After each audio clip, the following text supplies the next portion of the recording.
Hello everyone, सभी को नमस्कार। तो देखिएगा, ये क्लास मोस्ट इंपॉर्टेंट है आप सभी लोगों के लिए। यहाँ पर हम लोग प्रीवियस ईयर क्वेश्चन डिस्कस करेंगे डिटेल एक्सप्लेनेशन के साथ में। जिनका भी केजीएमयू का एग्जाम हो, एमपी ग्रुप 5 का हो, या फिर कोई भी आपका गवर्नमेंट एग्जाम हो, तो यहाँ पर हम लोग प्रीवियस ईयर क्वेश्चन डिस्कस करेंगे।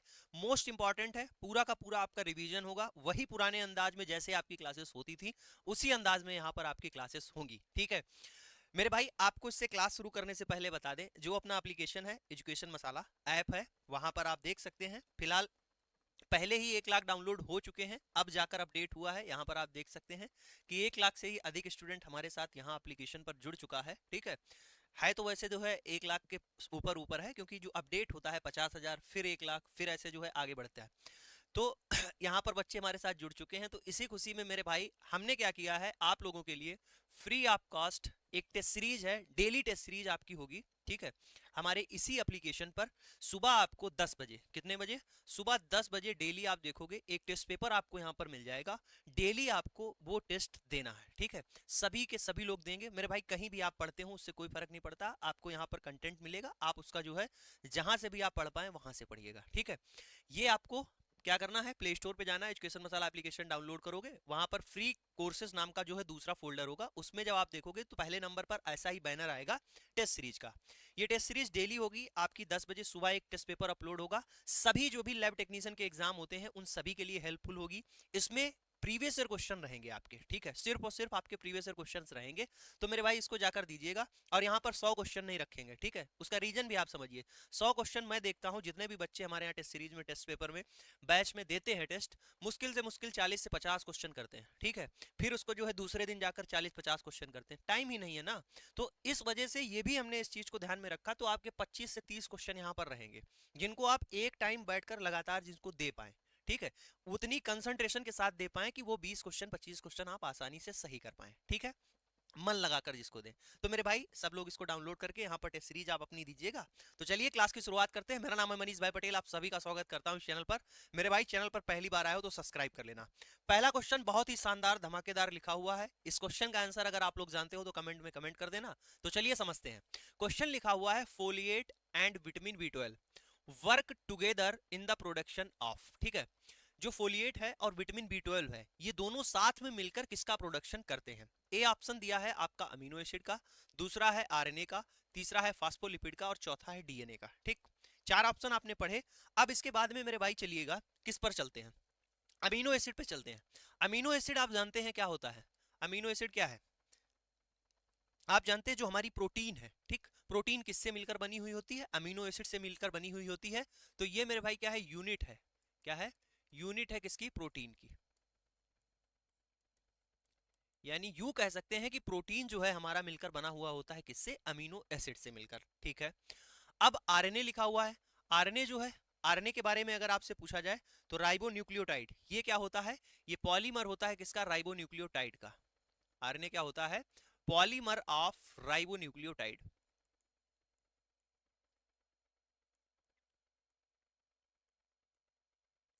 देखो मेरे भाई, यहाँ पर जो भी पीडीएफ है, जो भी एक्सप्लेनेशन है आपकी, जो है क्लास होने के बाद में आपको हमारे टेलीग्राम मनीष भाई पटेल पर ये पीडीएफ मिल जाएगी।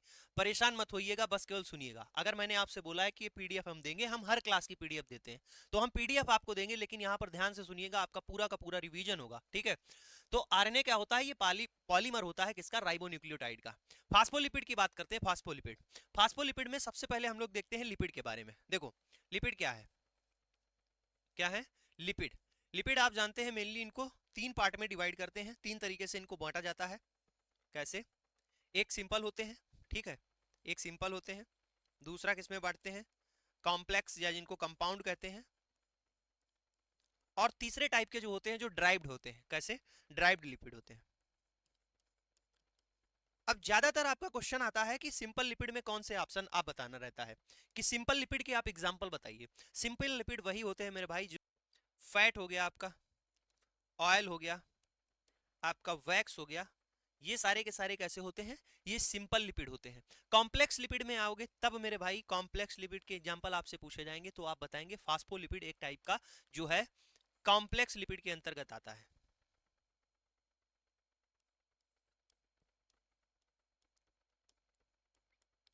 ठीक है, इतनी बात हो गई यहां तक।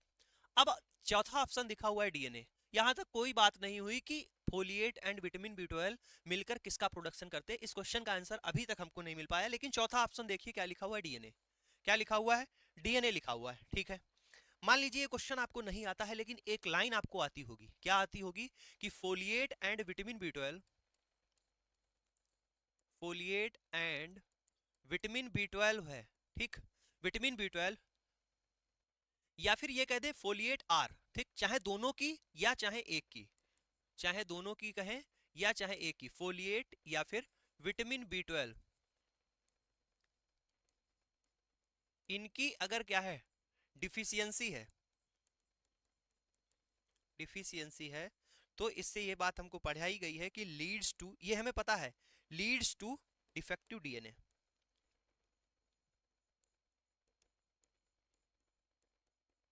क्या इसका मतलब हुआ? ये हम लोग पढ़ते हुए आ रहे हैं कि फोलिएट या विटामिन बी12 की अगर डिफिशियंसी हो जाती है, ठीक है, तो इससे क्या होता है, हमारा जो है डीएनए जो है प्रोडक्शन उसका डिफेक्टिव हो जाता है, ठीक, खराब डीएनए बनता है। ये बात आपको पता है। क्वेश्चन में पूछा गया है कि फोलिएट एंड विटामिन बी12 मिलकर किसका प्रोडक्शन करते हैं, तो यहां से एक बात हम बता सकते हैं कि अगर सही सही, ठीक है, अगर इसकी डिफिशियंसी ना हो तो ये मिलकर किसका प्रोडक्शन करते होंगे, डीएनए का प्रोडक्शन करते होंगे। तो यहां से मेरे भाई डी ऑप्शन क्या हो जाएगा, राइट हो जाएगा। बताओ ये बात समझ में आई कि नहीं आई? ठीक है, तो कुछ कुछ पॉइंट से भी आपके क्वेश्चन निकल जाते हैं। ठीक, अब देखिए डीएनए के बारे में अगर यहां पर बात की जाए तो डीएनए के बारे में आपको ये पता होना चाहिए, डीएनए कैसा होता है। एक बात कहोगे, डीएनए एसिडिक इन नेचर होता है, ठीक, डीएनए के अगर नेचर की बात की जाए तो कैसा होता है, एसिडिक इन नेचर होता है। दूसरी बात की जाए तो इस पर क्या होता है, निगेटिव चार्ज होता है, ठीक, इंपॉर्टेंट क्वेश्चन है ये, नीट तक के एग्जाम में पूछे गए हैं, ठीक है, निगेटिव चार्ज और आपका एसिडिक इन नेचर याद कैसे रखोगे, डीएनए के खुद देखो एन लिखा हुआ है, एन से क्या होता है, निगेटिव चार्ज, ए से क्या होता है, एसिडिक इन नेचर, ठीक है। सबसे पहले डीएनए की खोज किसने की थी, तो डीएनए सबसे पहले जिन्होंने आइडेंटिफाई किया था वो थे फ्रेडरिक मिक्सचर। कौन थे? फ्रेडरिक मिक्सचर थे। और इन्होंने जब सबसे पहले इसको खोजा था तो इस डीएनए को नाम क्या दिया था, इन्होंने मेरे भाई इस डीएनए को नाम दिया था न्यूक्लिन, न्यूक्लिन इन्होंने इसका नाम दिया था। ठीक है, बात समझ में आ गई कि नहीं? इस क्वेश्चन से आपके 8-10 क्वेश्चन तैयार हो गए, एक क्वेश्चन से इस तरीके से आपके क्वेश्चन मेरे भाई बनेंगे। बोलो भाई मजा आई कि नहीं, कि फोलिएट और विटामिन बी12 मिलकर किसका प्रोडक्शन करते हैं, हमारा प्रोडक्शन करते हैं डीएनए का। अगर इनकी कमी हो जाए, डिफेक्टिव हो जाए तो डिफेक्टिव, कमी हो जाए तो डिफेक्टिव डीएनए का प्रोडक्शन होगा। डीएनए हमारा कैसा होता है, निगेटिव होता है, एसिडिक इन नेचर होता है। सबसे पहले इसकी खोज की थी फ्रेडरिक मिक्सचर ने, इन्होंने इस डीएनए का नाम क्या दिया था, न्यूक्लिन बताया था। ठीक है, जो हमारा अमीनो एसिड होता है ये जो है पॉलीमर, अमीनो एसिड मिलकर क्या बनाता है, प्रोटीन बनाता है। यानी यूं कह दे कि प्रोटीन जो होती है ये पॉलीमर होती है किसकी, अमीनो एसिड की। ठीक है, तो इस तरीके से मेरे भाई आपको क्वेश्चन यहाँ पर होने वाले हैं, समझ में आने वाले हैं मेरे भाई। अगर आपको चीजें पसंद में आ रही हो, जो लोग नए हो लाइक कर दीजिएगा और इस वीडियो को अपने सभी दोस्तों में शेयर कीजिए। ठीक है, आगे बढ़े, ये मैंने आपको बता दिया। दूसरा क्वेश्चन देखिए, which one of the following is the parent cell of platelets. पूछा है कि पेरेंट सेल कौन सी है प्लेटलेट्स की, यानी क्या पूछ रहे हैं कि इन चार ऑप्शन में से आपको बताना है कि कौन सी पेरेंट सेल होती है प्लेटलेट्स की। ए ऑप्शन है मेगाकैरियोसाइट, बी ऑप्शन है ग्रैनुलोसाइट, सी ऑप्शन है आपके सामने इरेथ्रोब्लास्ट और चौथा है लिम्फोब्लास्ट। ठीक, देखो ये टॉपिक मैंने कितनी बार पढ़ाया है, आपका ह्यूमन एनाटॉमी जब मैंने पढ़ाई तब भी इस चीज को पढ़ाया, जब मैंने आपका कोई भी क्वेश्चन हिमायत के करवाए तब भी आपको कराया, और प्रीवियस ईयर एग्जाम में जितने क्वेश्चन पूछे गए हर बार इस चीज को समझाया। ठीक, तो बेसिक सी आपको बात बताएं, जो हमारा मेगा कैरियोसाइट होती है, कौन सी, मेगा कैरियोसाइट होती है, इन्हीं के सेल फ्रेगमेंट क्या है, इन्हीं के सेल फ्रेगमेंट, इन्हीं के सेल फ्रेगमेंट क्या होती है, प्लेटलेट्स होती है। क्या कहा है, बड़ी बड़ी क्या होती है, मेगा कैरियोसाइट, यानी बड़ी बड़ी जो सेल्स होती हैं उनसे टूटकर, ये जैसे सेल्स है उनसे टूटकर, उनसे टूटकर, उनसे टूटकर, ऐसे टूटकर जो सेल्स का निर्माण होता है, सेल के फ्रेगमेंट होते हैं टुकड़े, उन्हीं को प्लेटलेट्स बोलते हैं। तो यानी किससे इसका निर्माण हो रहा, पेरेंट सेल, पेरेंट सेल कौन सी हुई, आपकी मेगा कैरियोसाइट हुई। तो ए ऑप्शन मेरे भाई राइट हो गया। ठीक, इतनी बात तो आपको समझ में आई। आगे देखिए, अब देखो, अब ये भी आपसे पूछा जाए जो प्लेटलेट्स हैं उनका काउंट कितना होता है, काउंट कितना होता है, तो प्लेटलेट्स का काउंट मेरे भाई कितना होता है, 1.5 लाख, ठीक है, से लेकर 3.5 लाख, ठीक है, ठीक है, इतना काउंट होता है। अगर लाइफ स्पैन पूछ दे, जीवन काल कितना होता है, तो आप कितना बताएंगे कि 7 दिन होता है। कितना होता है? 7 डेज होता है इनका जीवन काल। अब इसको हल्के में मत लेना, इस चीज को ये मत कह देना कि ये छोटी छोटी चीजें आप क्यों बता रहे हैं, एग्जाम में तो आती नहीं इतना हल्का। तो मेरे भाई जिसको ये लगता हो वो कठिन कठिन ही पढ़े और प्रोफेसर बने, ठीक है। एग्जाम अगर निकालना है तो आपको बेसिक भी पढ़ना है और मीडियम भी पढ़ना है। आपको अगर नॉलेज लेना है, आपके पास में टाइम है, तो आप बहुत अच्छी बात है, आप जितना डीप हो सके उतना पढ़िए, ठीक है। एमसीआरई 4 का पूछा हुआ क्वेश्चन है कि आरबीसी का लाइफ स्पैन क्या होता है। तो आरबीसी का लाइफ स्पैन कितना होता है? 120 दिन। आप एग्जामिनर से ऐसा क्वेट कर सकते हैं, आप अपना ये रेज कर सकते हैं कि ऐसे क्वेश्चंस ना पूछे जाएं, ठीक है। आरबीसी का लाइफ स्पैन एमसीआरई 4 में पूछा गया है, कितना होता है? 120 डेज, 120 दिन, ठीक। और मेरे भाई जो भी मैं मैराथन्स कराता हूं एग्जाम से पहले 3-4 दिन पहले, आप उसमें से देखते हैं कि 10 से 15 क्वेश्चन क्यों पूछ लिए जाते हैं एज इट इज, क्योंकि वो सब प्रीवियस ईयर क्वेश्चंस का मिश्रण होता है, उन्हीं सबको मिलाकर एक क्लास होती है, ठीक है। तो इस तरीके से चीजें समझ में आती हैं कि किस तरीके के क्वेश्चन एग्जाम में पूछे जाते हैं, ठीक। तो आरबीसी का लाइफ स्पैन कितना होता है? 120 दिन होता है। आगे बढ़ते हैं, आगे देखो एक ऑप्शन में क्या लिखा हुआ है, ग्रैनुलोसाइट। ग्रैनुलोसाइट क्या होती है हमारी?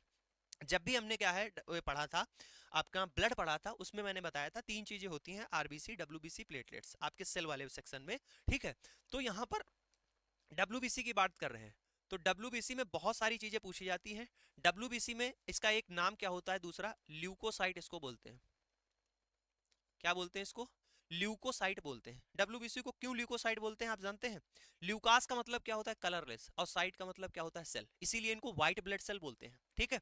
सबसे पहले इनकी बात कर ली जाए, काउंट कितना होता है। अगर हम इनके काउंट की बात करें तो काउंट मेरे भाई कितना होता है? 4,000 से लेकर 11,000,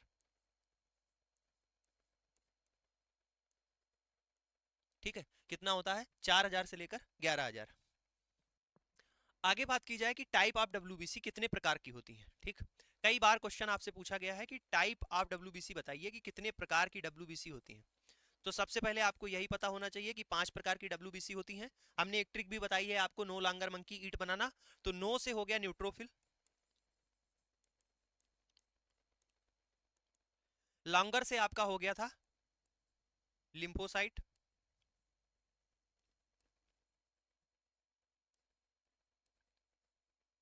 मोनोसाइट, स्नोफिल,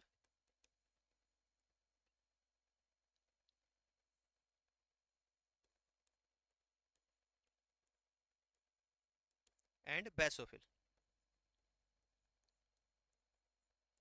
ठीक है। ये 5 प्रकार की होती हैं, ठीक। अब इनमें से क्वेश्चन क्या आपसे पूछे जाते हैं, तो 5 प्रकार की आपको पता हो गई। इनमें से क्वेश्चन ये पूछा जाता है कि सबसे ज्यादा कौन होती है, सबसे कम कौन सी होती हैं। तो आप बताएंगे न्यूट्रोफिल का जो परसेंटेज होता है वो 60 से 65% होता है, ठीक है, ठीक। लिम्फोसाइट कितनी होती है? 20 से 25% आपकी। और आपकी फिर बात आती है मोनोसाइट की। तो मेरे भाई जो मोनोसाइट होती हैं वो आपकी होती हैं 6 से 8%। कितनी होती हैं? 6 से 8%। स्नोफिल आपकी होती हैं 2 से 3%। और बैसोफिल कितनी होती है? 0.5 से लेकर 1% तक, ठीक। तो सबसे ज्यादा अगर आपसे पूछा जाए तो यहां से आप देख सकते हैं कि किसका परसेंटेज ज्यादा है। तो आप किसका परसेंटेज देख रहे हैं सबसे ज्यादा? न्यूट्रोफिल का देख रहे हैं। तो सबसे ज्यादा ये हो गई। सबसे कम अगर पूछा जाए तो आप बताएंगे सबसे कम किन सी होती हैं? ये होती हैं, ठीक है। कम ये हो गई और ज्यादा आपकी ये हो गई, ठीक है। एक बात ये हुई। अब हमें एक चीज आप कमेंट करके बताइएगा, बहुत ही बेहतरीन चीज आपसे पूछ रहे हैं। P M N L, P M N L, इनमें से कौन सी लिम्फोसाइट को पी एम एन एल भी बोलते हैं, ठीक। किसको बोलते हैं? आपको ये कमेंट करके बताना है, ठीक है। इसका फुल फॉर्म क्या होता है और इनमें से किसको इसको बोला जाता है, ठीक। दो चीज आप बताइए। दो चीज आपने सुनी होगी कि एक होता है आपका ल्यूकोसाइटोसिस,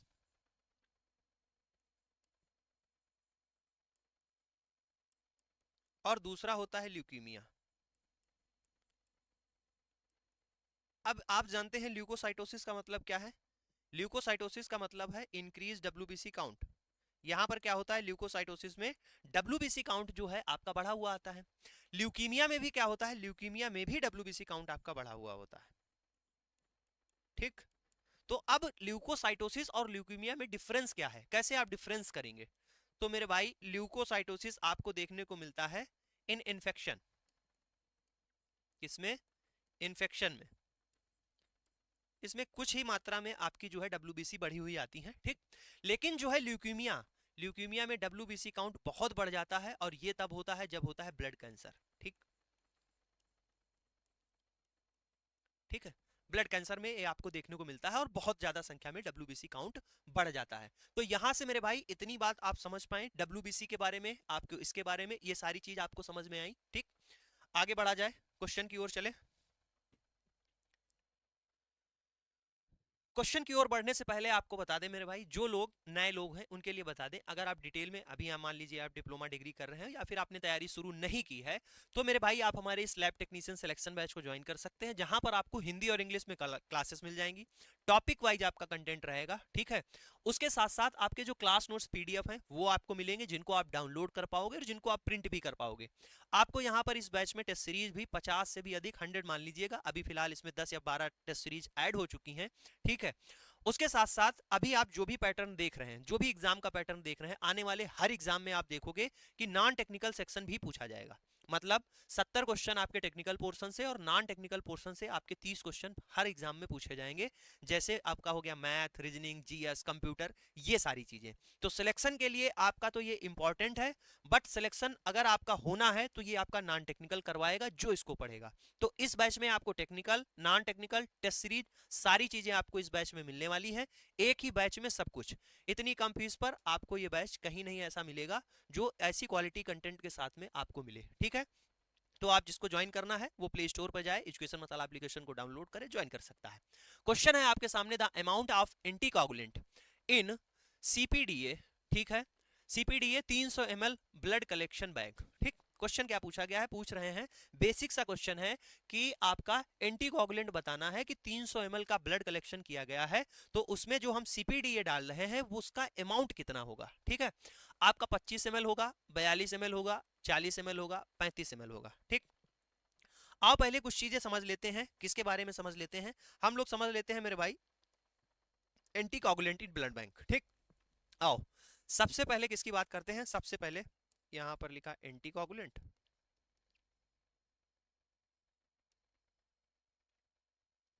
जितने भी एंटीकोगुलेंट है सभी के बारे में समझेंगे, ठीक है। जितने भी एंटीकोगुलेंट है सभी के बारे में समझेंगे। आइए देखिए, सबसे पहले किसकी बात की जाए, सबसे पहले आता है आपका एसीडी। क्या होता है? एसीडी होता है। एसीडी मेरे भाई क्या होता है, इसका फुल फॉर्म सबसे पहले आप समझो। एसीडी का फुल फॉर्म होता है एसिड सिट्रेट डेक्सट्रोज, ये इसका फुल फॉर्म हो गया, ठीक है। एसीडी का फुल फॉर्म क्या हुआ, ये हो गया, ठीक। इसके बाद में दूसरा एक आता है, दूसरा आता है सीपीडी। क्या आता है? सीपीडी आता है। अब सीपीडी का फुल फॉर्म क्या होता है? सिट्रेट, अभी सभी के बारे में बताएंगे। सिट्रेट, पी से क्या होता है आपका फास्फेट, और डी से आपका क्या होता है डेक्सट्रोज, ठीक। ये दूसरा एंटीकोगुलेंट हो गया। फिर उसके बाद में आओ, फिर उसके बाद में एक और आपका एंटीकोगुलेंट आता है। सीपीडीए के बाद में तीसरा एंटीकोगुलेंट बात किया जाए तो होता है सी पी डी ए। इसमें क्या है, ए ऐड हो जाता है एक एक्स्ट्रा। तो ये क्या होता है, सेम वही चीज है, सिट्रेट, फास्फेट, डेक्सट्रोज, और ए से क्या होता है एडेनिन। क्या होता है? एडेनिन। तो यहां पर एसीडी, सीपीडी, सीपीडीए, ठीक है। इतनी बात हो गई। आओ अब देखो, एसीडी जो है ये जो इसको स्टोर करता है, कितने दिन के लिए इसकी सेल लाइफ को बढ़ा देता है, या इसकी पावर कितनी है कितने दिन की, ठीक, ब्लड को बचाने की। तो एसीडी जो होता है वो हमारा 21 डेज, कितने दिन के लिए? 21 डेज के लिए। अब इसमें 7 डेज आपको जोड़ते जाना है, ठीक है। फिर आता है आपका सीपीडी, तो सीपीडी आपका कितने दिन के लिए? 28 दिन के लिए, 28 डेज। फिर इसमें 7 जोड़ो आप, तो सीपीडीए कितने दिन के लिए अगर पूछा जाए कि सेल लाइफ बढ़ा देता है, तो आप कहेंगे 35 दिन के लिए, 35 डेज, 35 दिन के लिए, ठीक। उसके बाद में आइए, फिर उसके बाद में आता है सीपीडीए प्लस सैगम, ठीक। सीपीडीए प्लस सैगम अगर पर चले जाएं, इसमें एक और चीज मिला देते हैं, सैगम। क्या मिलाते हैं? सैगम मिला देते हैं। तो यहां पर आप देखोगे, सैगम का पहले फुल फॉर्म देख लो, सैगम का पहले फुल फॉर्म देखो, सैगम का फुल फॉर्म क्या होता है? Sorbitol adenine glucose mannitol. ठीक, क्या बताया? Sorbitol adenine glucose mannitol. ठीक है, ये बात मैंने आपको बताई, ये किसका फुल फॉर्म है? सैगम का फुल फॉर्म है। सीपीडीए मैंने आपको बता दिया। आपसे अगर ये पूछा जाए कि मेरे भाई जो सैगम है, सैगम जो है ये कितने दिन के लिए सेल लाइफ को बढ़ाता है, जीवन काल समझ लीजिए देता है, तो ये होता है इसका 7 डेज का। कितने दिन के लिए? 7 दिन के लिए। और सीपीडीए मैंने कितना बताया आपको? 35 डेज। तो अगर आप जोड़ दें किसको, इसको सीपीडीए और सैगम को जोड़ दें, दोनों अगर ये डाले जाते हैं तो सेल लाइफ कितनी आ जाती है? 42 दिन की। तो हम लोग कितने दिन के लिए स्टोर कर सकते हैं? 42 दिन के लिए जो है स्टोर कर रखते हैं। इतनी बात किसकी हो गई? एंटीकोगुलेंट की। इसके अलावा एग्जाम में क्वेश्चन आपसे पूछा नहीं जाएगा। ये तो बात हो गई इतनी। ठीक, एंटीकोगुलेंट हमने सिर्फ पढ़े अभी। ठीक है, क्या पढ़ा? एंटीकोगुलेंट पढ़े मेरे भाई। अब आते हैं किस पर? अब आते हैं इसकी क्वांटिटी पर। ठीक है, किसकी? इसकी क्वांटिटी पर। बस एक चीज याद रखना। क्या याद रखोगे? कि 14 ml सीपीडीए 100 ml होल ब्लड के लिए यूज करते हैं। क्या बताया मैंने? सिर्फ इतनी लाइन याद रखना। उसके अलावा एग्जाम में कुछ पूछा जाए, भाई की बात याद रखना, जरूर निकल जाएगी। गारंटी के साथ कह रहा हूं, कुछ नहीं गलत होगा। अभी आपको सिखाता हूं, याद भी नहीं आपको रखना है कोई भी। 300 के लिए कितना, 350 के लिए कितना, 450 के लिए कितना, कुछ ना याद रखना। एक लाइन याद रखना कि 14 ml 14 ml जो है हम लोग सीपीडीए यूज करते हैं। 14 ml सीपीडीए यूज करते हैं कितने के लिए? 100 ml होल ब्लड के लिए। 100 ml होल ब्लड में हमको 14 ml सीपीडीए मिलाना पड़ता है।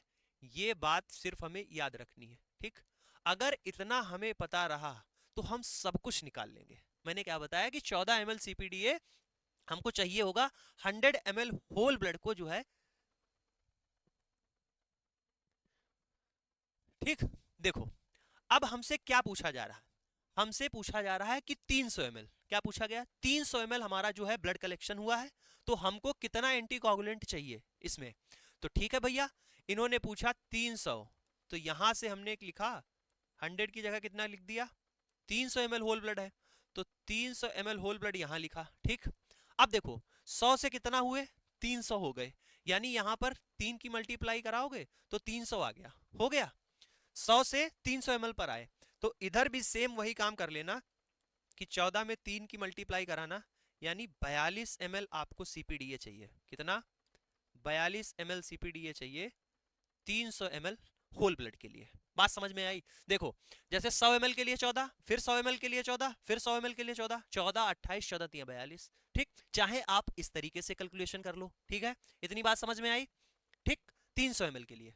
अब देखो, अभी 400 पूछ दे तब भी आप बता दोगे। 400 से पूछ देगा, 400 यहां लिखोगे, 4 की मल्टीप्लाई कराओगे, 4 की यहां मल्टीप्लाई कराओगे, काम बन गया आपका। फिर लेकिन एग्जाम में क्वेश्चन आता है 300 ml तो ये कलेक्शन हुआ तो मिलाने के लिए पूछ दिया। ब्लड बैग आपका जैसे आता है 350 ml। ठीक है, कितना? 350 ml। अगर आपसे 350 ml होल ब्लड आपसे पूछ दे, आपके पास में है, तो आप कहोगे कि कितना आपको जो है सीपीडी एंटीकोगुलेंट मिक्स करना पड़ेगा। अब बताओ, ठीक, कैसे बताओगे? 300 ml जो था उसमें कितना चाहिए? 42। 300 ml में 42, और हमें पता है कि 100 ml में 14। ठीक, अगर 100 ml होल ब्लड है तो 14 ml सीपीडीए चाहिए। तो हमें कितना चाहिए? अगर 300 और 400, 300 ml ब्लड और 100 ml ब्लड जोड़ेंगे तो 400 हो जाएगा। हमें उतना नहीं चाहिए। इससे ये हम पता लगा सकते हैं कि 100 ml ब्लड में 14, तो यानी 50 ml ब्लड में 7 ml सीपीडीए चाहिए। आधा कर देंगे ना, कि 100 ml होल ब्लड है, उसको हम आधा कर दिया तो 7 ml। ठीक है, सीपीडीए। तो सेम वही काम कर लो। 300 ml में 42 ml चाहिए था। ठीक, 300 ml होल ब्लड में 42 ml सीपीडीए चाहिए होता है, और इधर हमारा जो है 50 ml होल ब्लड के लिए कितना चाहिए? 7 ml सीपीडीए चाहिए। तो इसमें 7 जोड़ दो तो 42 और 7 कितना हो जाएगा? 49 ml। कितना हो जाएगा? 49 ml सीपीडीए चाहिए होगा। ठीक है, अब आगे आ जाओ, 450 वाले के लिए सुनते चले जाओ कि 450 ml अगर होल ब्लड है तो उसके लिए कितना चाहिए सीपीडीए? 450 पूछ रहे हैं, तो हम 350 और 100 वाले को जोड़ दें, 450 हो जाएगा कि नहीं, बताओ। 350 और 100 वाले को जोड़ दो, 450 हो जाएगा। 350 में 49 ml, और जो है आपके 100 ml वाले में 14 ml CPDA चाहिए। आप इसको जोड़ोगे, 9 4 13, और 4 1 5 1 6, 63 ml चाहिए। बोलो भाई, बात समझ में आई कि नहीं? ठीक। एग्जाम में एज इट इज आपसे इतने पूछे जाएंगे। मैंने यहाँ पर आपको सब कुछ बना के बता दिया कि इस तरीके से आप अगर बनाओगे, जोड़ोगे, घटाओगे, याद रख सकते हो, अच्छी बात है। नहीं याद रहता है कोई बात नहीं, आपके पास में इतना इनफ टाइम देते हैं, ठीक है, इनफ टाइम देते हैं कि आप इसको ऐसे निकाल सकते हो, ठीक है। बोलो समझ में आया कि नहीं? इतनी बात आपको समझ में आनी चाहिए, पूरा का पूरा ब्लड बैंक से जो भी एंटीकोगुलेंट से अगर आपका क्वेश्चन पूछा जाएगा तो निकल जाएगा। ठीक। अब देखो एक और बात बताओ, ये तो सीपीडीए की बात कर ली तुमने। एक और आपसे अगर एग्जाम में क्वेश्चन पूछा जाए कि सैगम, सैगम कितना लेते हैं, सैगम कितना लेते हैं, तो मेरे भाई ये भी याद रखना कि जो सैगम है वो अगर 350 ml, 350 ml होल ब्लड है आपके पास में, वो आपसे पूछा जाए कितना इसमें आप यूज करोगे, तो आप यूज करोगे 78 ml। कितना? 78 ml जो है सैगम यूज किया जाता है। कितना यूज किया जाता है? 78 ml सैगम यूज किया जाता है, ठीक है। अब इसके बाद में एक लेवल ऊपर चलते हैं। एक लेवल ऊपर का मतलब ये है, ये तो बेसिक क्वेश्चन है जो आपको पता भी होते हैं, आपका रिवीजन चल रहा है। अब आप एग्जामिनर में थोड़ा सा एडवांस अगर आगे चलें तो क्वेश्चन आता है कि जो ये आपका सीपीडीए है, इतनी सारी चीजें इसमें है, सिट्रेट है, फास्फेट है, डेस्ट्रोज है, एडेनिन है, इनका सबका काम क्या है? क्यों सिट्रेट मिला रहे हैं, क्यों फास्फेट मिला रहे हैं, क्यों डेस्ट्रोज मिला रहे हैं, क्यों एडेनिन मिला रहे हैं, ये इसका काम पूछा जाना है, ठीक है। तो यहां पर हम लिख लेते हैं सिट्रेट, इसका काम क्या होता है? फास्फेट, इसका काम क्या है? फिर आपका एडेनिन,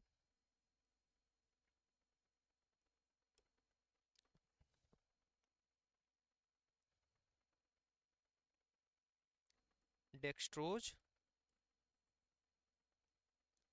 और फिर आपका आता है एडेनिन।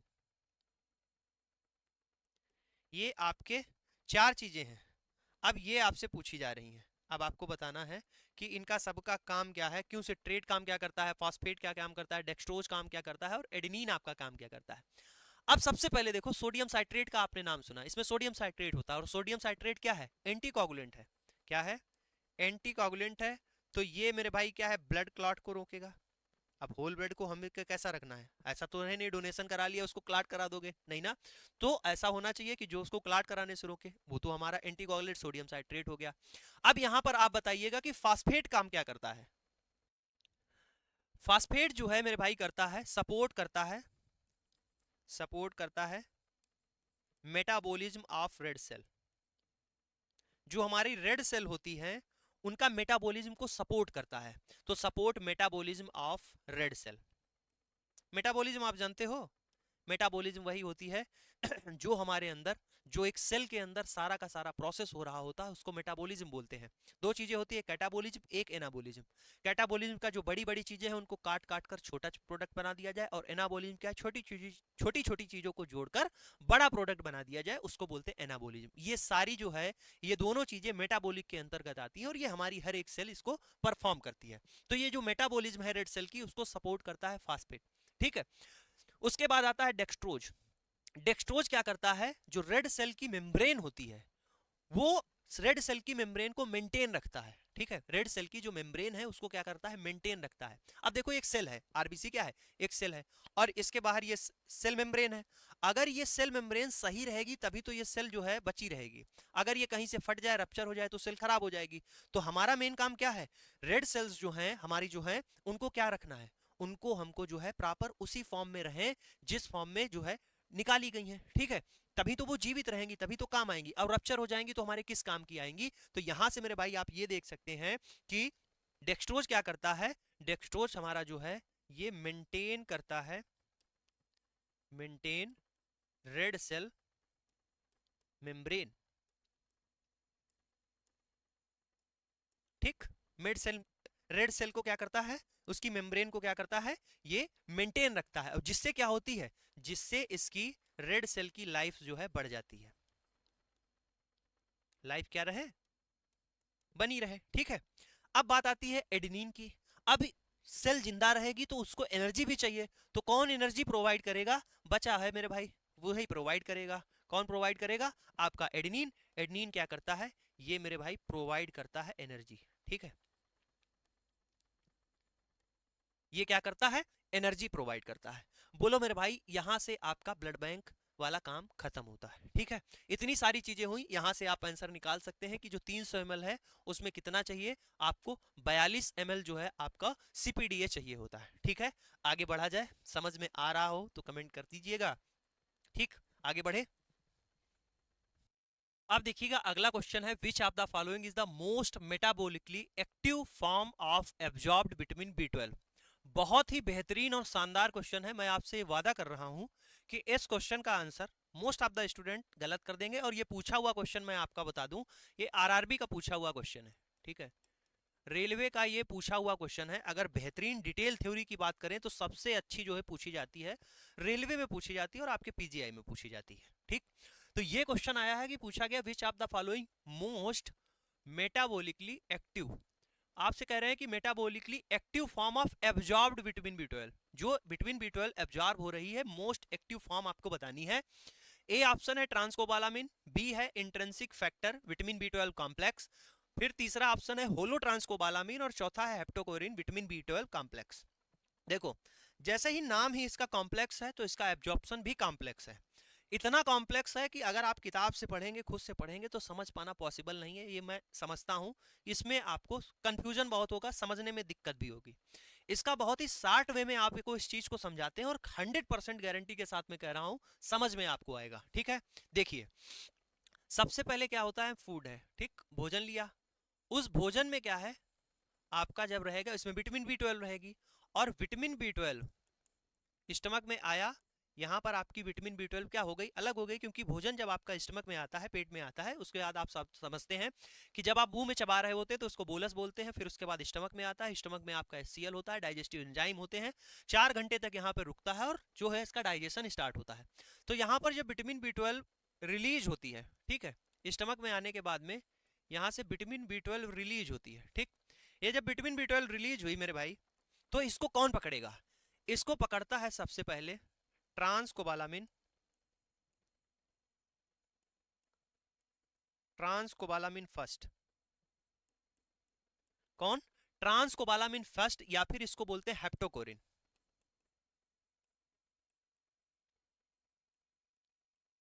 ठीक, सबसे पहले इसको ये पकड़ता है। ये पकड़ने के बाद में ये बनता है ट्रांसकोबालामिन फर्स्ट, या फिर इसको हेप्टोकोरिन बोलते हैं। ये पकड़ने के बाद ये पहुंचता है कहां, इंटेस्टाइन में। इंटेस्टाइन में जब पहुंचता है, इंटेस्टाइन में जब पहुंचता है तो ये भी क्या हो जाता है, डिसइंटीग्रेट हो जाता है। हेप्टोक्लोरिन क्या होता है, डिसइंटीग्रेट हो जाता है। विटामिन बी 12 आपकी फिर रिलीज हो जाती है। ठीक है, विटामिन बी 12 आपकी फिर रिलीज हो जाती है। देन उसके बाद में क्या होता है, जब विटामिन बी 12 यहां पर रिलीज होती है तब इसको पकड़ने आता है कौन, कैस्टल इंट्रिंसिक फैक्टर। ठीक है, इंट्रिंसिक इंट्रिंसिक फैक्टर आपका आता है। ये इंट्रिंसिक फैक्टर मेरे भाई, ठीक, इंट्रिंसिक फैक्टर आपका आता है और ये आपका बी 12 के साथ में क्या करता है, कॉम्प्लेक्स बनाता है। इसको बोलते हैं इंट्रिंसिक फैक्टर कोबालमिन कॉम्प्लेक्स। ठीक, ये दोनों आपस में मिलते हैं, यहां इनका संगम हो गया।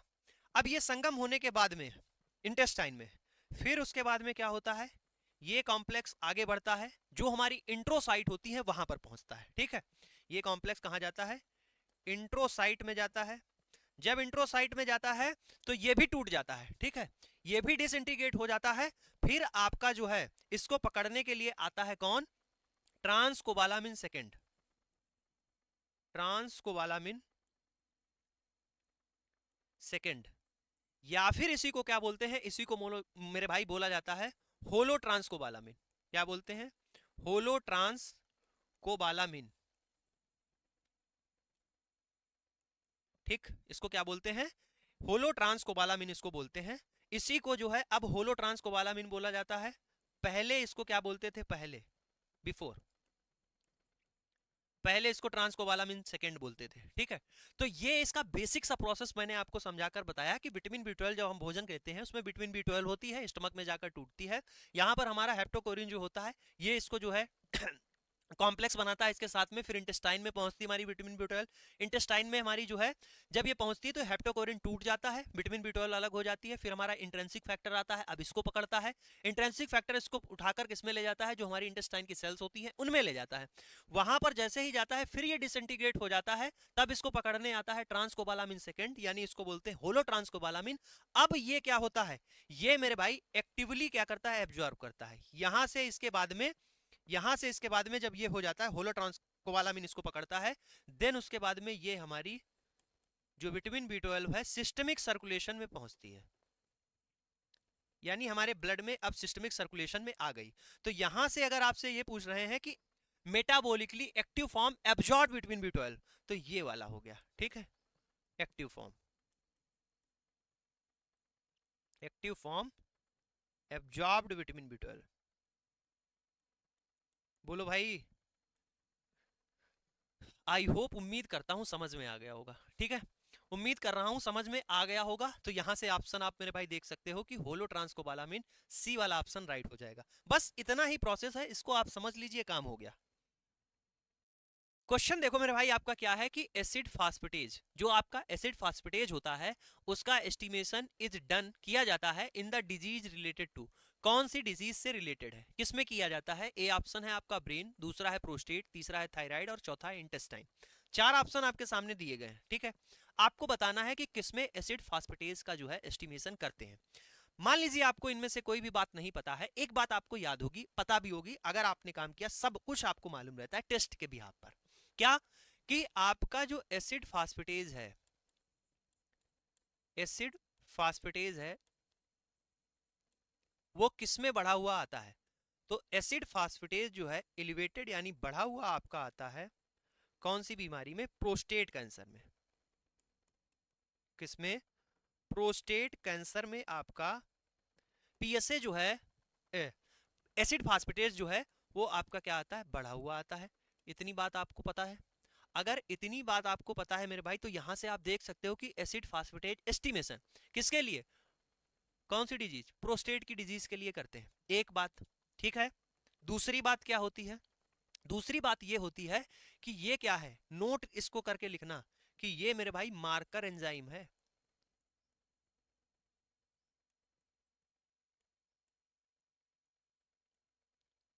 ठीक, ये बात हुई।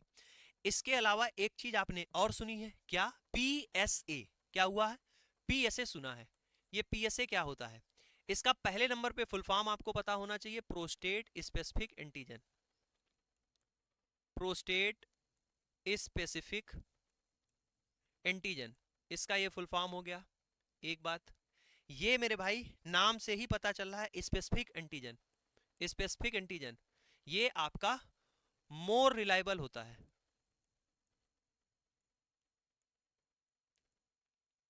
मोर रिलायबल कहें कह दें, चाहे इसको मेरे भाई आप बोल सकते हैं कि ये, या ये कह सकते हैं कि जो प्रोस्टेट आपका प्रोस्टेट कैंसर होता है उसके डिटेक्शन में ये स्पेसिफिक होता है, ठीक है।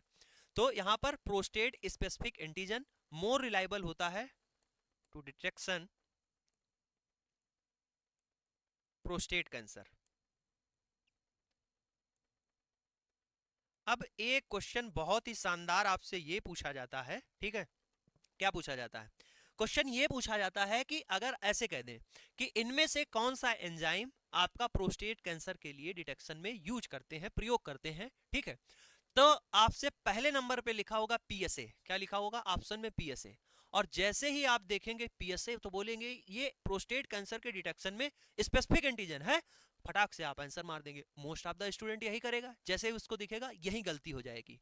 ये जो पीएसए होता है ये आप ध्यान रखना, नॉट एंजाइम, ये एंजाइम नहीं है। एंजाइम मार्कर आपसे पूछे तो आप ये बताओगे लाला, ठीक है, कौन सा बताओगे, ये बताओगे आपकी एसिड फास्फेट ये आपका एंजाइम होता है, ये आपका एंजाइम नहीं है, ठीक है। इतनी बात हो गई। इंटेस्टाइन लिखा हुआ है, इंटेस्टाइन के बारे में जान लेते हैं। एक तो दो होती हैं, दो का मतलब क्या है, एक लार्ज इंटेस्टाइन और एक आपकी स्मॉल इंटेस्टाइन।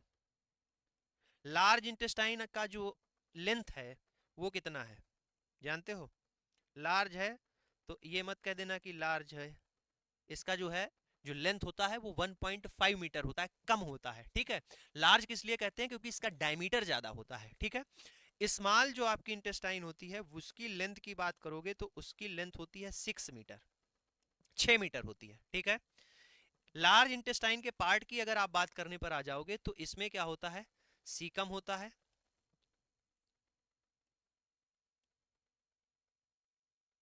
सीकम होता है, कोलन होता है, रेक्टम होता है, ठीक। अगर स्मॉल इंटेस्टाइन पे आओगे तो डियोडिनम होता है, जिसको हम लोग हिंदी में ग्रहणी कहते हैं, जेजुनम होता है,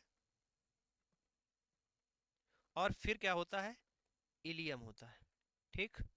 इलियम एक जगह और होता है, इलियम किसको, जो हमारी बोन होती है कॉक्जल बोन, वो हमारी वहां पर इलियम इस्चियम प्यूबिस, एक कागज कॉक्जल बोन हमारी 3 बोन से मिलकर बनी होती है, इलियम इस्चियम और प्यूबिस, ठीक है। तो इतनी बात हो गई। अब बात करते हैं थायराइड की, किसकी, थायराइड की भी बात कर लो। थायराइड, क्या थायराइड के बारे में हम लोग बात करें, बताइए। सबसे पहले तो बात कर दी जाए, लोकेशन ही बता दो क्या होती है, कहां पर होती है, कहां पर होती है। लोकेशन जो होती है ये आइदर साइड ऑफ ट्रैकिया, ठीक है, बिलो द लैरिंग्स, क्या बोलोगे, ये ट्रैकिया के इधर उधर होती है और बिलो द लैरिंग्स होती है, आइदर साइड ऑफ ट्रैकिया,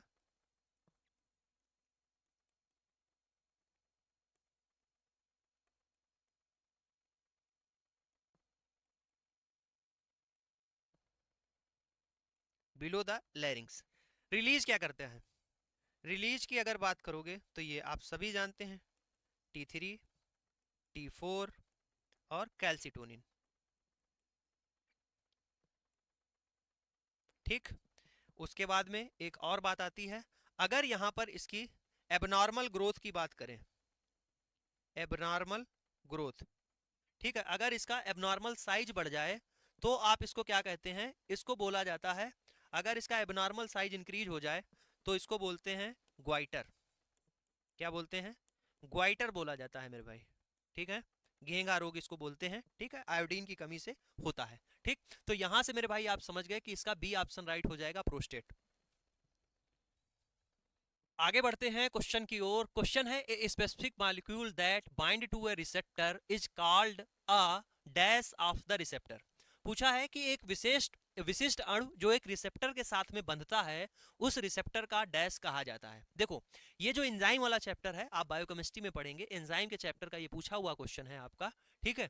यहाँ पर 4 ऑप्शन दिए गए, मान लीजिए आपको नहीं आता है, आयन दिया गया है, तो आयन क्या होते हैं, आयन क्या होते हैं, आयन जैसे आपने जो है कैल्शियम Ca+, ठीक, या आपने Cl-, ये क्या होते हैं, ये आयंस होते हैं। आयन क्या होते हैं, एटम या मॉलिक्यूल होते हैं, ठीक है, एटम या मॉलिक्यूल,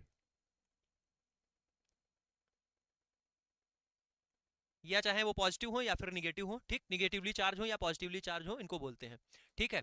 कैरियर की अगर बात की जाए तो कैरियर क्या होते हैं, कैरियर एक प्रकार की प्रोटीन होती है, ठीक, कैरियर प्रोटीन आपने सुना होगा, कैरियर प्रोटीन। तो कैरियर प्रोटीन क्या होती है, ट्रांसपोर्ट का काम करती है, ठीक है, किसका, ट्रांसपोर्ट का काम करती है, इधर उधर ले जाने का। सी ऑप्शन जो आता है आपका, लिगेंड, क्या होता है, लिगेंड। लिगेंड मेरे भाई ये होते हैं ऐसे मॉलिक्यूल जो रिसेप्टर के साथ में बाइंड करते हैं, ठीक है, बाइंड करते हैं रिसेप्टर के साथ में, इनको बोला जाता है, ठीक, इनको क्या बोलते हैं, इनको लिगेंड बोला जाता है, ठीक है। सी ऑप्शन क्या हो जाएगा, राइट होगा आपका। यहां से एक क्वेश्चन बताइए, एंजाइम की अगर बात आई है तो एंजाइम के एक क्वेश्चन बताइएगा। जो एंजाइम है, एंजाइम मेरे भाई क्या होते हैं, आल, ये लाइन है इसको ध्यान रखना, आल एंजाइम आर प्रोटीन, ठीक, आल एंजाइम आर प्रोटीन एक्सेप्ट, छोड़कर, राइबोजाइम, किसको, राइबोजाइम को छोड़कर सभी जो एंजाइम होते हैं वो प्रोटीन से मिलकर बने होते हैं। अब ये जो एंजाइम है, ये टर्म यानी नाम किसने दिया, ये एंजाइम जो टर्म है वो किसने दिया, कई बार आपसे पूछा गया है आपके एग्जाम में, को दिया था फेडरिक कुहने ने,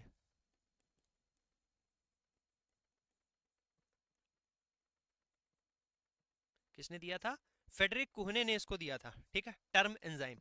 तो यहां से मेरे भाई इतनी बात हो गई, आपको पता हो गया एंजाइम जो होते हैं, ऑल एंजाइम आर प्रोटीन, यानी सभी के सभी जो एंजाइम होते हैं वो प्रोटीन से मिलकर बने होते हैं, एक्सेप्ट आपका राइबोजाइम। जो टर्म एंजाइम है वो किसने दिया था, वो कुहने ने दिया था। ठीक, आगे बढ़ा जाए। क्वेश्चन आपका देखो क्या पूछा गया है, इमेज एक आपके सामने दी गई है, आपको बताना है कि इसमें से कौन सी, ये इंस्ट्रूमेंट यहां पर बना हुआ है। ठीक है, अरे टाइपर साहब ने ऑलरेडी आंसर भी लगा दिया है, तो आप समझ गए। यहां से पहला ऑप्शन ग्लूकोमीटर लिखा है। जो ग्लूकोमीटर होता है वो क्या होता है, जो मेरे भाई ग्लूकोमीटर होता है वो ग्लूकोज को बताता है। ठीक, ग्लूकोज को बताता है। आप जानते हैं छोटी सी मशीन रहती है, स्ट्रिप आती है, ब्लड लगाते हैं और ग्लूकोज हमें डिटेक्ट करके बता देती है, वो होता है ग्लूकोमीटर। ये जो आपके सामने बनी हुई मशीन है ये क्या है, ये है एलाइजा रीडर। ये जो मशीन है एलाइजा रीडर है। यहां पर ये जो देख रहे हैं आपको ये प्लेट होती है, इसको बोलते हैं माइक्रोटाइटर प्लेट। क्या होती है ये, माइक्रोटाइटर प्लेट होती है। ठीक, प्लेट होती है, इसमें क्या होते हैं 96 वेल्स होते हैं। ठीक है, 96, ठीक है, 96 यहां पर क्या होते हैं, वेल्स होते हैं। अगर बात की जाए तो 12 8, ठीक है, कैसे होते हैं, 12 × 8 फॉर्म में होते हैं। ठीक, ऐसे होते हैं ये 96 आपके वेल्स, छोटे छोटे, ये देख रहे हो इसमें सब भरा जाता है। ठीक है, एक तो बात हो गई इसकी माइक्रोटाइटर प्लेट की, ये आपकी हो गया एलाइजा रीडर। एलाइजा का फुल फॉर्म क्या होता है, मोस्ट इंपॉर्टेंट है, ऐसा कोई एग्जाम नहीं जिसमें ये पूछा ना जा सके। ठीक है, एलाइजा, एलाइजा का फुल फॉर्म होता है enzyme linked amino sorbent, enzyme linked amino sorbent ऐसे।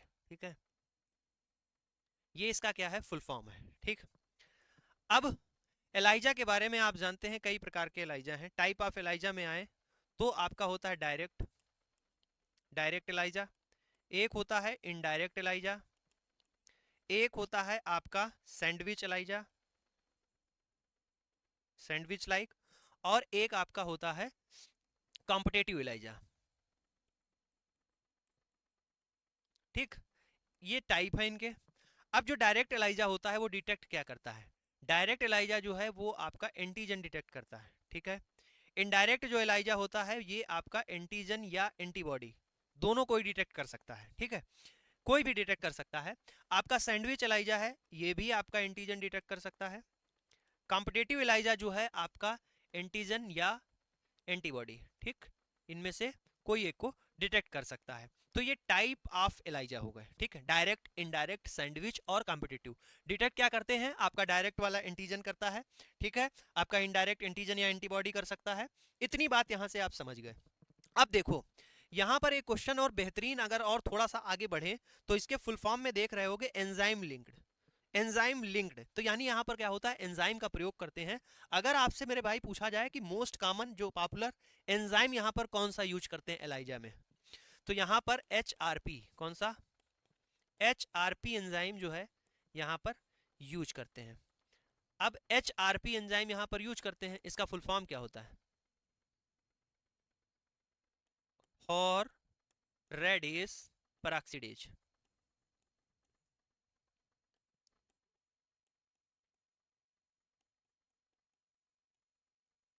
ठीक है, और रेडिस पेरोक्सिडेज ये क्या होता है, यहां पर मोस्ट कॉमन अगर पूछ लिया जाए, और भी होते हैं, मोस्ट कॉमन की अगर बात करें तो HRP होता है। मोस्ट कॉमन यूज एंजाइम जो है वो HRP होता है।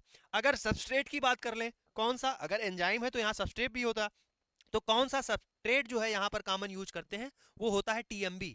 सबस्ट्रेट की अगर बात करें, सबस्ट्रेट आपका कौन सा होता है, वो होता है TMB। TMB, TMB का फुल फॉर्म क्या है, TMB का फुल फॉर्म क्या है मेरे भाई, टेट्रा, टेट्रा मेथिल बेंजिडीन।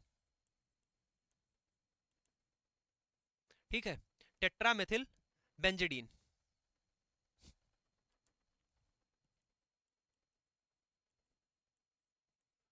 ये हो गया आपका एलाइजा। ठीक है, सारे टाइप हमने बता दिए, एंजाइम हमने बता दिया, सबस्ट्रेट हमने बता दिया, माइक्रोटाइटर प्लेट यहां पर यूज करते हैं, 96 यहां पर वेल्स होती हैं, 12 × 8। ये आपका जो क्वेश्चन है ये आपका पूछा हुआ क्वेश्चन है RRB का। ठीक, किसका? रेलवे का आपका पूछा हुआ क्वेश्चन है। तो ऐसे जो क्वेश्चन है यहाँ पर सब मैं आपको बता रहा हूँ, सारे के सारे पूछे हुए क्वेश्चन है। मैं खुद यहाँ पर इन क्वेश्चंस को बनाने वाला निर्माता नहीं हूँ, ठीक है, कोई भी हमारा इसमें क्रेडिट नहीं है। ये सारे सारे के एग्जाम के पूछे हुए क्वेश्चन है, वही यहाँ पर रखता हूँ, उनको ही एक्सप्लेनेशन आपको देता हूँ, वही से ही थ्योरी आपकी ये कवर होती है। अब आप देखोगे एक क्वेश्चन में अगर ये सारी चीजें कवर हो जाती हैं, तो जिसने भी पढ़ रखा है, नहीं भी पढ़ रखा है, एज इट इज आपसे क्वेश्चन आएंगे, आप क्वेश्चन बना के चले आओगे मेरे भाई, ठीक है। तो अगर इस तरीके से कोई कहे कि हमको थ्योरी नहीं पढ़नी है या हमारे पास टाइम नहीं है, तो फिर भी अगर आप इस तरीके से पढ़ते हो, डिटेल इन तरीके से अगर आप चीजों को पढ़ते हो, ऐसा डेटा आप कलेक्ट करते हो, तो आपका मेरे भाई कोई दिक्कत नहीं है, बेहतरीन आप परफॉर्मेंस करके आओगे एग्जाम में। एक चीज मैं कई दिनों से देख रहा हूं, ठीक है, पता नहीं बहुत सारे बच्चे एक साथ इस चीज के लिए मैसेज कर रहे हैं, मुझे ये नहीं समझ में आ रहा है कि वो लोग ये चीज कहां से सुन रहे हैं। बहुत सारे बच्चे मैसेज कर रहे हैं कि मैं अभी डीएमएलटी सेकेंड ईयर में हूं, अब डीएमएलटी तो खत्म हो रहा है और अब इसके बाद में हम क्या करेंगे, कोई नौकरी नहीं रह जाएगी। बीएमएलटी वाला ये अपना कह रहा है कि अगर हम बीएमएलटी किए हैं, डिग्री कर रहे हैं, तो मेरे भाई अब हमको वो क्या नाम है, एक्सपीरियंस की जरूरत रहेगी, बिना एक्सपीरियंस की नौकरी नहीं आएगी। सब अपनी अपनी जगह परेशान घूम रहे हैं, ये सोच रहे हैं कि हमने डीएमएलटी कर लिया, ये बहुत बड़ा पाप कर दिया, बीएमएलटी किया है, अब हमारे पास डिप्लोमा मतलब हमारे पास में एक्सपीरियंस हो तो हमको जो है नौकरी मिलेगी, वरना नौकरी नहीं मिलेगी। अरे किस दुनिया और किस भ्रम में आप जी रहे हो? कम से कम थोड़ा तो अपना सेंस और दिमाग लगाओ, पढ़े लिखे हो ना, पढ़ रहे हो तो इतना तो दिमाग होना चाहिए आपके पास में। जो वैकेंसी आती है उनको उठा के एक बार क्वालिफिकेशन देख लो, जो वैकेंसी आई है उसका क्वालिफिकेशन तो आगे पढ़ सकते हो, क्या उन्होंने मांगा है उसमें, एसेंशियल क्वालिफिकेशन में क्या है। पुराने जाकर पेपर जो भी नोटिफिकेशन आई है उनकी क्वालिफिकेशन जाकर चेक कर लेना। एमसीआरई 4 में जाओ, आपको जूनियर मेडिकल लैब टेक्नोलॉजिस्ट की जो वैकेंसी रहेगी वहां पर तो डीएमएलटी मांगते हैं, डिप्लोमा इन लैब टेक्नीशियन, ना कोई एक्सपीरियंस मांग रहे हैं वहां पर, ना ही देखो एसेंशियल आपका लिख दिया, ठीक, डिजायरेबल भी लिख देते हैं। तो अगर आप में कैपेबिलिटी है, कैपेबिलिटी का मतलब समझ रहे, अगर आप एग्जाम में अच्छा करके आ रहे हैं तो आप उस पर जो है मेरे भाई, चाहे बीएमएलटी की हो चाहे डीएमएलटी की हो, आपका कब्जा है। हाँ अगर आपके पास में एक्सपीरियंस है तो सोने पे सुहागा है, तो कई और भी आपके पास में मौके मिलते हैं। तो ये दिमाग से इस चीज को निकाल कर आप तैयारी करें तभी तो ठीक है। और फिर भी मैं ये कहूंगा आपसे कि आप इतना लोड क्यों ले रहे हैं? आपका बीएमएलटी डीएमएलटी हो गया, डिप्लोमा हो गया, कोई दिक्कत की बात नहीं है। अगर आप इतने कैपेबल हैं कि आप साथ में काम भी कर सकते हैं और साथ में तैयारी भी कर सकते हैं, आप कर लीजिए। और कितने घंटे की ड्यूटी करनी है आपको? 8 घंटे की ड्यूटी होती होगी, ज्यादा से ज्यादा 10 घंटे की, ठीक है, इतने घंटे की है। तो वहां पर जो आप काम कर रहे हैं, ठीक, अभी तो क्या है, अभी तो यही आप करते जा रहे हैं कि आपको टेस्ट लगाने हैं, ये एलएफटी भी लगाना, केएफटी भी लगाना, ये लगाना, आप फटाफट लगाते चले गए, ठीक। तो अभी तो आप केवल मजदूरी कर रहे हैं वहां।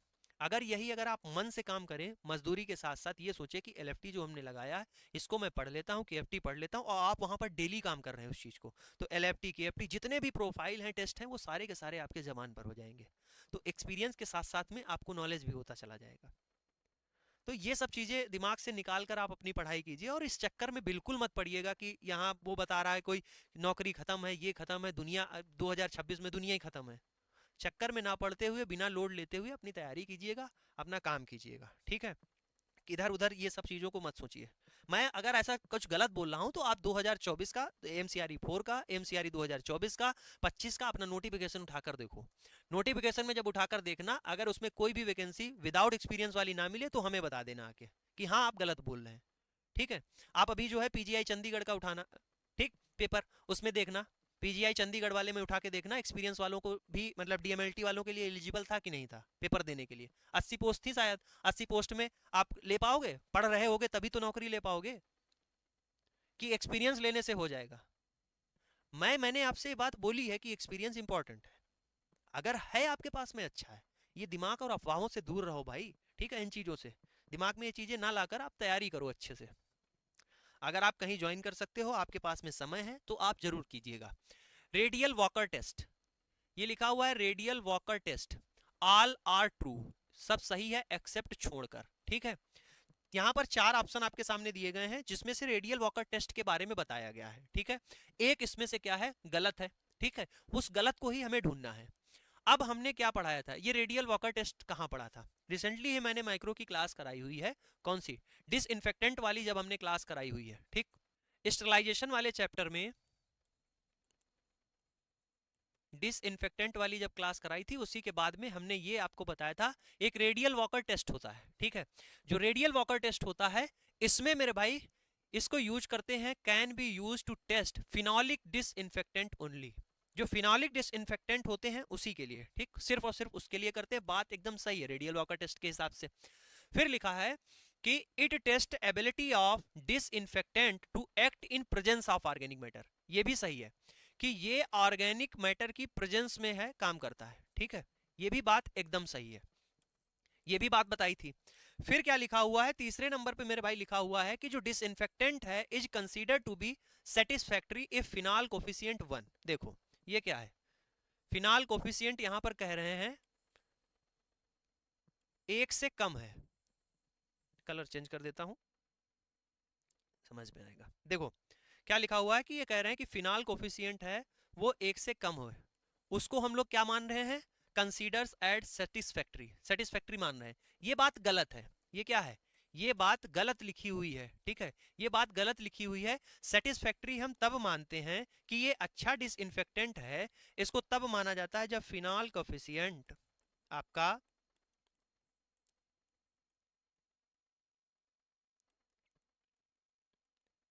फिनाल कोफिशिएंट जब मोर देन 1 हो, ठीक, कितना हो, मोर देन 1 हो, तब इसको सेटिस्फैक्टरी मानते हैं, ठीक। ये बात थी इसके। आगे क्या लिखा हुआ है, आगे लिखा हुआ है typhi is used at test organism. हाँ, टाइफी यूज करते हैं। तो मेरे भाई यहां से आंसर कौन सा आपका सही हो जाता है, आंसर आपका मेरे भाई सी वाला यहां पर सही हो जाता है, और जो गलत था वही आपसे पूछा गया था, ठीक। तो यहां से रेडियल वॉकर टेस्ट। अब रेडियल वॉकर टेस्ट के बारे में एक और चीज बताइएगा, जो रेडियल वॉकर टेस्ट होता है इसका एक मॉडिफिकेशन है, इस टेस्ट का क्या है, मॉडिफिकेशन है। वो टेस्ट का जो मॉडिफिकेशन है उस टेस्ट का नाम बताओ। रेडियल वॉकर टेस्ट का मॉडिफिकेशन एक टेस्ट होता है चिक मार्टिन टेस्ट। कौन सा, चिक मार्टिन टेस्ट। कौन है, चिक मार्टिन टेस्ट है। मेरे भाई एक बेहतरीन क्वेश्चन आपके सामने दिया गया है, which culture method is use for carrying out anti microbial susceptibility testing. इनमें से आपको बताना है कि कौन सा कल्चर मेथड यूज किया जाता है आपका एंटी माइक्रोबियल ससेसिबिलिटी टेस्टिंग के लिए, ठीक है। कई बार आपसे पूछा हुआ क्वेश्चन है, मोस्ट वायरल क्वेश्चन इसको मान लीजिए आप, हर बार एग्जाम में पूछा जाता है, ठीक। Streak culture, lawn culture, stroke culture, stab culture. Culture method वाली क्लास में ये सारी चीजों के बारे में हमने डिस्कस किया और सब बताया। तो आइए एक एक चीज के बारे में समझते हैं। स्ट्रीक कल्चर, स्ट्रीक कल्चर के बारे में समझते हैं। स्ट्रीक कल्चर क्या होता है, कब स्ट्रीक कल्चर लगाते हैं, हम तब लगाते हैं जब individual isolate colony from mix culture.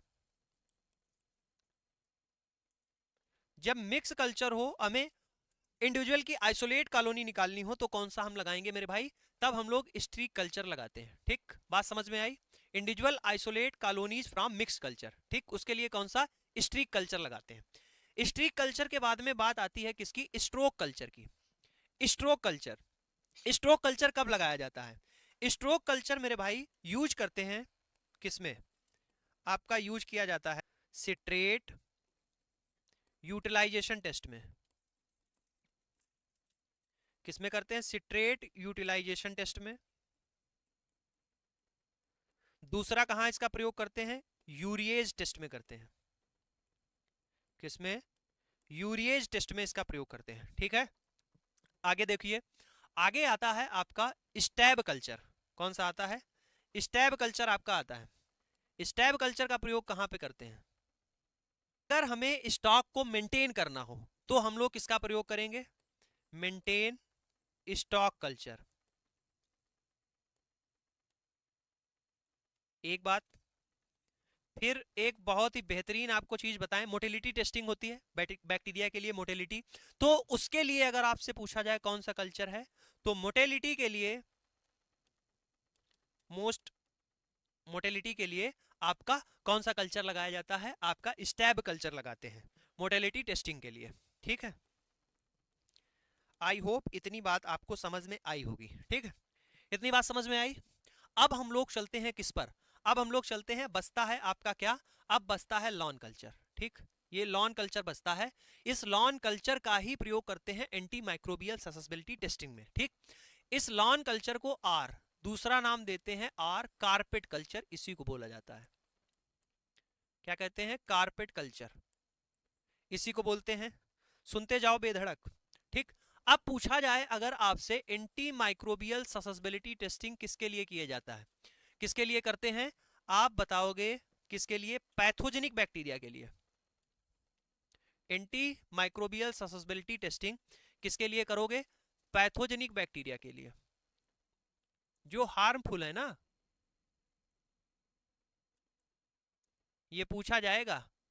अभी तो आपको समझ में आ रहा होगा। और किसके लिए नहीं करेंगे ये भी आपको पता होना चाहिए, नॉट फॉर, किसके लिए नहीं करेंगे, कॉमन स्लैश।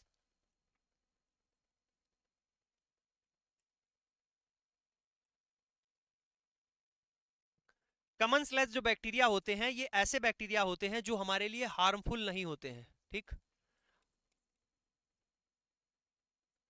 हार्मफुल,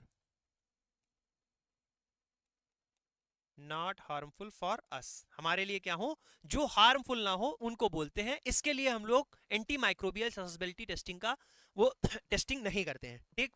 इतनी बात आपको समझ में आ गई होगी। लॉन कल्चर या carpet culture anti microbial susceptibility testing के लिए करते हैं, ठीक है। मेथड अगर पूछ लिया जाए, method by disc diffusion method,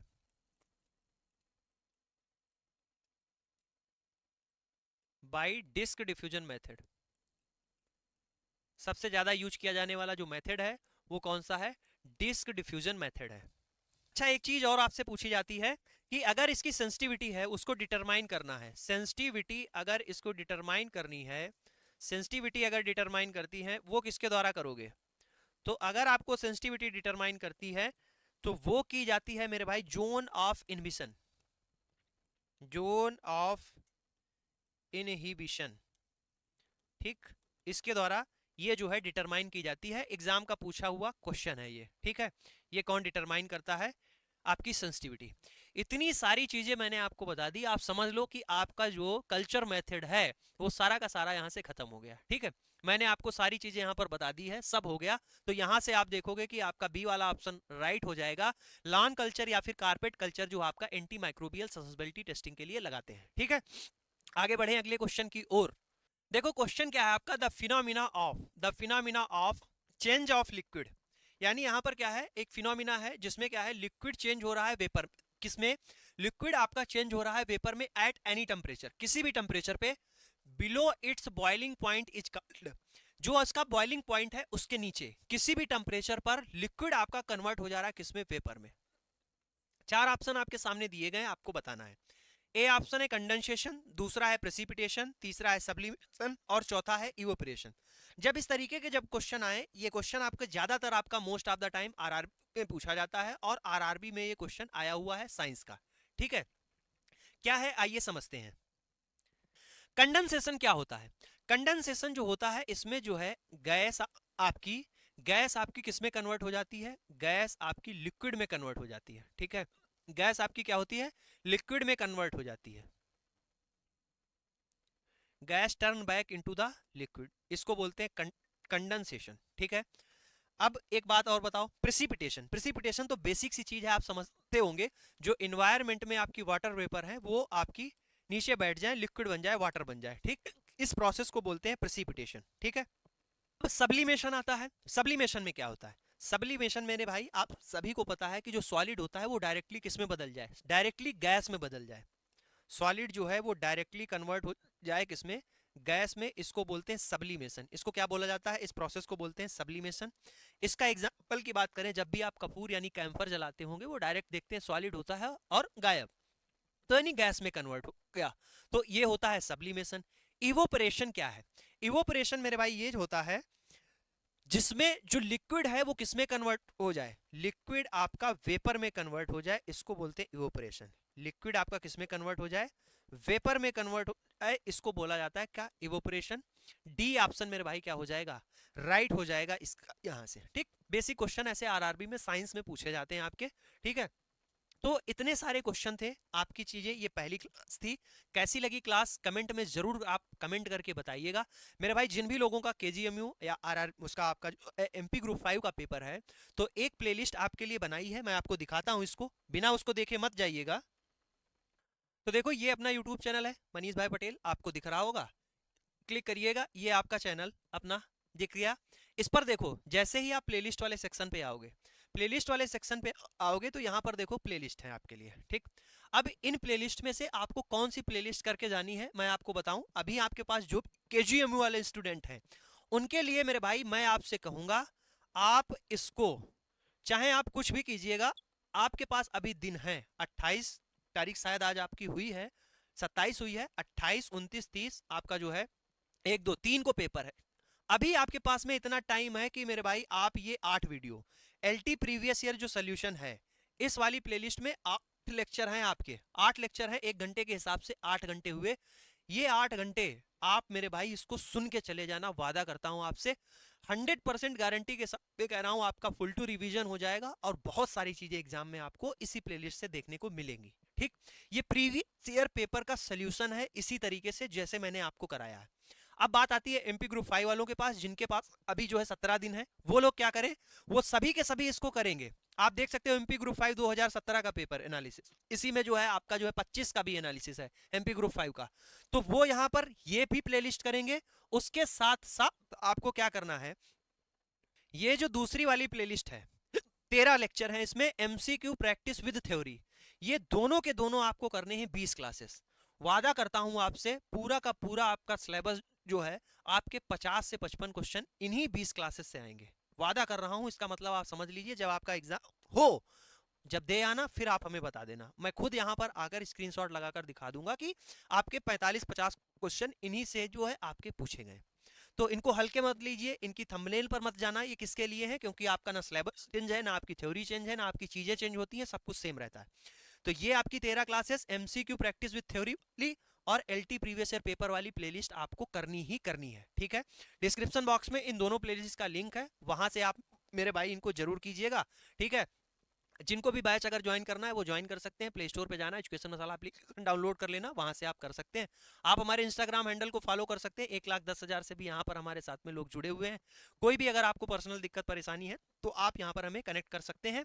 इसके अलावा इस जो पीडीएफ है इसकी जो पीडीएफ है वो हमारे टेलीग्राम पर मिल जाएगी, डिस्क्रिप्शन बॉक्स में टेलीग्राम का लिंक है, आप हमारे इस टेलीग्राम को ज्वाइन कर लीजिएगा। इस क्लास की भी पीडीएफ वहां पर आपको मिल जाएगी। कैसी लगी क्लास कमेंट में जरूर बताइएगा। डेली आपकी क्लास 9 बजे यहाँ पर होने वाली है, इसी तरीके से डिटेल एक्सप्लेनेशन के साथ में। केजीएमयू एमपी ग्रुप 5 वाले स्टूडेंट परेशान मत होइएगा, आपकी मैराथन क्लासेस बराबर होगी। मिलते हैं नेक्स्ट क्लास में, तब तक के लिए जय हिंद।